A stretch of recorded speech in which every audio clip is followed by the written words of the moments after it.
Today I'm building heavy-duty, customizable planter posts. And the best part is, you can move them anywhere. My wife wanted a place to put her bird feeders on. So, instead of just digging a hole, which I hate digging holes, I decided to make these customizable, movable posts. Here's what I'm using. Large planter pots, I just got these at Home Depot. They're 20 bucks each. Concrete mix and pressure treated posts. If you want to buy lights or bird feeders or plants, that's up to you. You design it the way you want that fits your needs. I have all this extra concrete that I want to get rid of, so I'm just going to break it up and add it to it just to use as filler. It's the same stuff.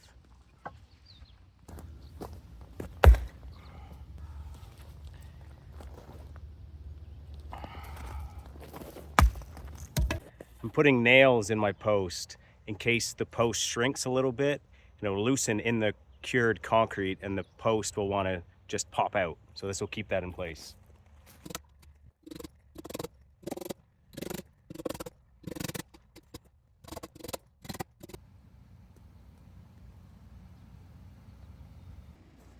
It's easier with two people. I'm alone, so I'm just adding supports here so these posts don't fall and knock me out. You just need to get these posts centered here. Don't worry about getting them perfectly plumb. We can do that after we pour the concrete. I'm just adding my broken concrete pieces here. You can add rock if you like instead of concrete, or you can just skip this step.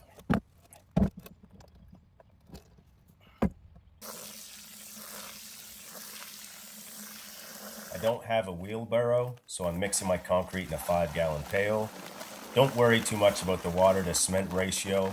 We're just looking for counterweights for the posts. We're not building a bridge here that needs to have compression and tension forces. Don't overcomplicate it. I'm just looking for the consistency of pancake batter here.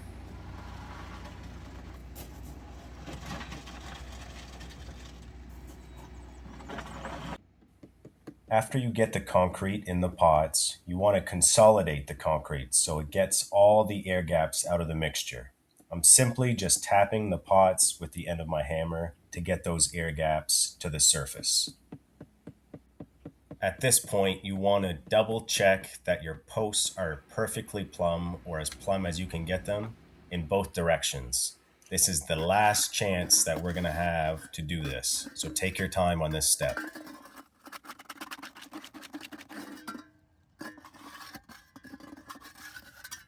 Day number 2, take out your temporary supports.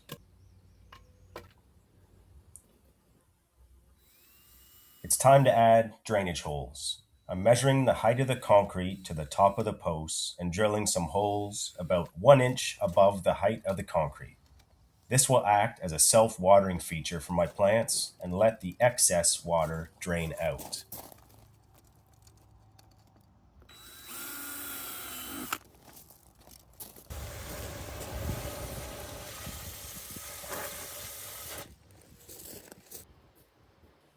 It's time to move these roughly where I want them before I add a bunch more weight.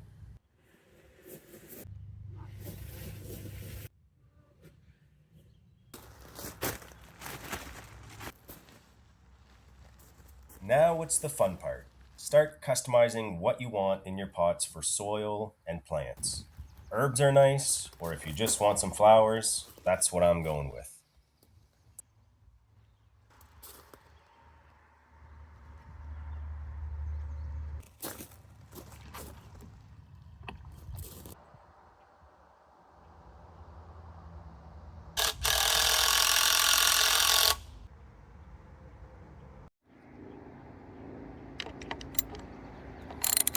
Here I just added my lights and the bird feeders I want.